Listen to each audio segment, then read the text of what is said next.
August 10 దేవుని వాగ్దానం. నీ శత్రువుల మీద నీకు జయమిచ్చి నీకు నెమ్మది కలుగజేసి ఉన్నాను. సమూయేలు 2వ గ్రంథం 7వ అధ్యాయం 11వ వచనం. మన ప్రభువైన యేసుక్రీస్తు నామములో మీ అందరికీ పునరుద్ధాన శుభములు తెలియజేస్తూ ఉన్నాను. ప్రియ విశ్వాసులారా, క్షేమంగా ఉన్నారా? ప్రభు యొక్క మహాకృపలో మరొక నూతన దినాన్ని చూచే ధన్యత దేవుడు మనకు అనుగ్రహించి ఉన్నాడు. ఈ దినమును బట్టి దేవునికి నేను కృతజ్ఞతాస్తుతులు చెల్లిస్తూ ఉన్నాను. ప్రియ విశ్వాసి, ప్రభు మనలను ఎప్పుడు కూడా సంతోషంగా ఆనందంగా ఉంచేటువంటి దేవుడు.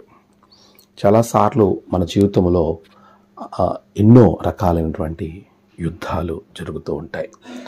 అది మానసికంగా, ఆధ్యాత్మికంగా, శారీరకంగా మనలో మన శత్రువులతో మనకి యుద్ధాలు జరుగుతాయి. ఇలాంటి యుద్ధము అంటే మానసికమైనటువంటి మాటల యుద్ధాలు మనము గెలవటానికి అనేక రకాల ప్రయత్నాలు మనం జరిగిస్తూ ఉంటాం. ప్రభు ఇస్తున్న వాగ్దానము ఆనాడు తన భక్తులకు ఇచ్చిన వాగ్దానాన్ని మనకి జ్ఞాపకం చేస్తూ ఉన్నాడు.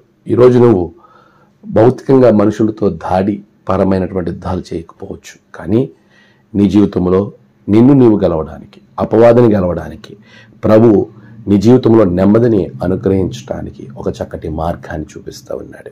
నీ శత్రువుల మీద నీకు జయమిచ్చి నీకు నెమ్మది కలగజేసి ఉన్నాడు. నిజమే, మనము మన శరీరాన్ని గెలవగలగాలి. మనకు శత్రువుగా ఉన్న అపవాదిని గెలవగలగాలి. ఈ ఇద్దరి శత్రువులను మనం గెలవగలిగినప్పుడు లోకాన్ని మనం గెలవగలుగుతాం. మన జీవితంలో నెమ్మది ఉండగలుగుతుంది. అలాంటి నెమ్మదికరమైన పరిస్థితులు, అలాగా నెమ్మదిగా మన జీవితం ఉండి సంతోషంగా, సమాధానంగా ఎన్నో ఆశీర్వాదాలు మనం పొందుకోవడానికి దేవుడు ఇచ్చేటువంటి శ్రేష్టమైనటువంటి ఆశీర్వాదము మన జీవితంలో ఆయన అనుగ్రహిస్తూ ఉండగా దాన్ని మనం పొందుకుని నెమ్మదికరమైనటువంటి జీవితాన్ని ప్రభు మనకు అనుగ్రహించాలంటే, ఎప్పుడైతే మనం దేవుణ్ణి ఆశ్రయించి మనం వెళ్తామో, ప్రభువుని కలిగి మనం వెళ్తామో మన జీవితంలో నెమ్మది అనుగ్రహింపబడుతుంది. అలాంటి నెమ్మదికరమైన జీవితం దేవుడు మీకు అనుగ్రహించును గాక. ఆమేన్. ప్రార్థన. సర్వోన్నతుడ గొప్ప దేవ, నీకు వందనాలు.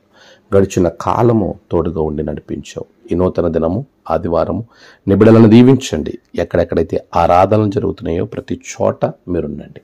ప్రభువా, నేడు ప్రయాణాలు, పనులు, తలపెట్టిన కార్యాల్లో జయము బిడ్డలకు దయచేయండి. నేడు జన్మదినము, వివాహ దినము, ఆయా విశేష దినములు జరుపుకున్న బిడ్డలను బహుగా దీవించండి. తమ ప్రియులను కోల్పోయిన వారి కుటుంబాల్లో నెమ్మది, ఆదరణ అనుగ్రహించండి. దినదీవులతో నింపి మీరే మహిమ పొందమని యేసు నామమున ప్రార్థించి వేడుకొనుచున్నాం తండ్రి. ఆమేన్. తండ్రి, కుమార, పరిశుద్ధాత్మ త్రియేక దేవుని దీవెన మీకు తోడుగా ఉండి నడిపించును గాక. ఆమేన్.